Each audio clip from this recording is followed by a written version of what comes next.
I was running late that morning, despite promising my son, Max, that I'd drop him at the bus stop instead of making him walk. As we turned the corner, my stomach sank. There was Max, 12 years old, shoulders hunched, clutching his backpack to his chest as if it could shield him from the world. Towering over him was a middle-aged woman in a pristine pantsuit, her manicured finger jabbed inches from his face. Even from 50 feet away, I could see the fear in his wide eyes. "I've never seen you here before," the woman snapped, her voice cutting through the quiet morning air. "This is a private neighborhood bus stop. I need to see your proof of residence immediately, or I'm calling security." A few other parents and children lingered nearby, awkwardly glancing at the confrontation. None of them stepped forward. I eased my unmarked police car to the curb, careful not to draw attention to the government plates. We had only moved to Oak Ridge Estates 3 weeks ago, and I'd been deliberate about keeping my role quiet. Being the police chief in a small town like Ridgemont carried its own complications. Everyone treated you differently, and I wanted Max to experience as normal a childhood as possible after losing his mother 2 years earlier. I stepped out of the car just as the woman's voice escalated another octave. "Do you understand what trespassing means, young man? I am the HOA president, and I have every right to question suspicious individuals in our community." Max's voice was barely audible. "I live here. My dad and I moved in on Maple Drive." The woman, Karen Whitfield, the notoriously strict head of the Homeowners Association Community Standards Committee, snorted in disbelief. "That's exactly what someone who doesn't belong would say. Maple Drive, really? Which house number? Who owned it before? And why haven't I seen your parents at any community meetings?" I approached slowly, keeping my voice calm and measured, just as I had trained myself to do over 20 years in law enforcement. "Excuse me, is there a problem here?" Karen turned toward me, her expression dripping with condescension. Blonde bob perfectly styled, designer pantsuit sharply pressed, and a gold HOA president pin glinting in the sunlight. The entire look screamed, "I'd like to speak to the manager." "I'm handling a situation here," she said dismissively, barely sparing me a glance. "This child claims to live in our neighborhood, but I've never seen it before, and I know everyone who belongs here. We've had issues with non-residents trying to use our private amenities." Relief washed over Max's face. "Dad..." Karen's eyebrows shot up, and she turned fully toward me, recalibrating her approach, but refusing to relent. "Oh, you're his father. Well, as I was saying, as president of the Homeowners Association, it's my responsibility to ensure neighborhood security. We have strict protocols about who can use the bus stop. I'll need to see your community ID card."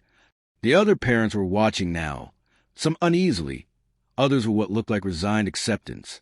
It was clear Karen had wielded her authority like this before. One mother caught my eye and gave me an apologetic shrug. "Ma'am," I said calmly, "my son and I moved into 478 Maple Drive, Harrison Place, 3 weeks ago. We're registered residents. Max has every right to be at this bus stop." Karen crossed her arms, red-painted nails tapping impatiently against her designer handbag. Everyone knows the community bylaws require new residents to check in with the HOA office and receive proper identification before using community facilities. The bus stop is included. I don't make the rules, I just enforce them. She smiled, but it didn't reach her eyes. I placed a hand on Max's shoulder. "Go wait in the car for a minute. Buddy, the bus will be here soon, but I need to sort this out." Once Max was safely inside, I turned back to Karen. Our family's dealings with the HOA had already begun on a rocky note. In just a few weeks, I had received notices about our mailbox being too low, our window trimmed the wrong shade of beige, and our recycling cans being visible for more than 4 hours after pickup. "M. Whitfield, is it?"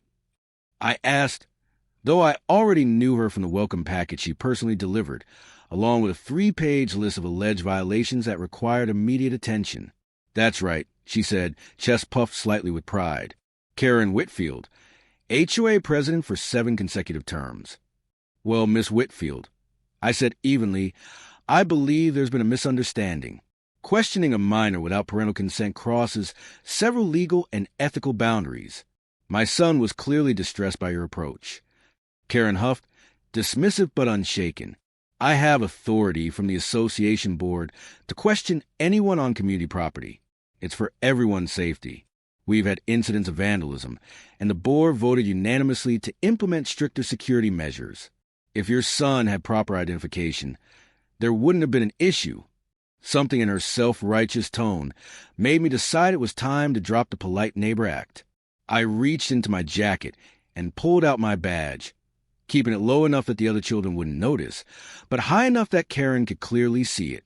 Chief Thomas Reynolds, Ridgemont Police Department.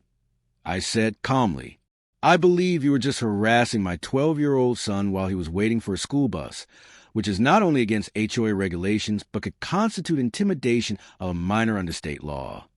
The change in Karen's demeanor was instant and almost comical. Her face, previously flushed with the power of her position, drained of color. Her mouth opened and closed several times before any sound emerged. Chief, I had no idea you were— This is just a misunderstanding, she stammered, her voice suddenly an octave higher. I was simply doing my duty as HOA president to ensure community safety. If someone had told me who you were— That's the problem, Miss Whitfield. I interrupted, keeping my voice low and even. You shouldn't need to know that I'm the police chief to treat a child with basic decency and respect. Any child, regardless of who their parent is, deserves better than to be publicly interrogated and accused of trespassing on their way to school. The school bus appeared in the distance, and I motioned for Max to come back.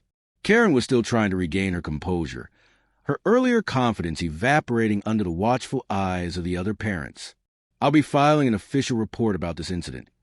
I continued, not as a resident, but as a law enforcement officer concerned about the harassment of minors in this community. I'd also like to see the HOA bylaw that grants you authority to interrogate children without parental presence.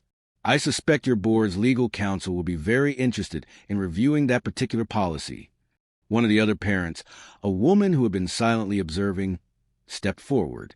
She did the same thing to my daughter last month, she said. Accused her of bringing a friend from outside the neighborhood and threatened us if we complained. Another parent nodded. She had my landscaping company banned from the neighborhood because they parked their truck in my driveway for too long. Cost me thousands to find someone new.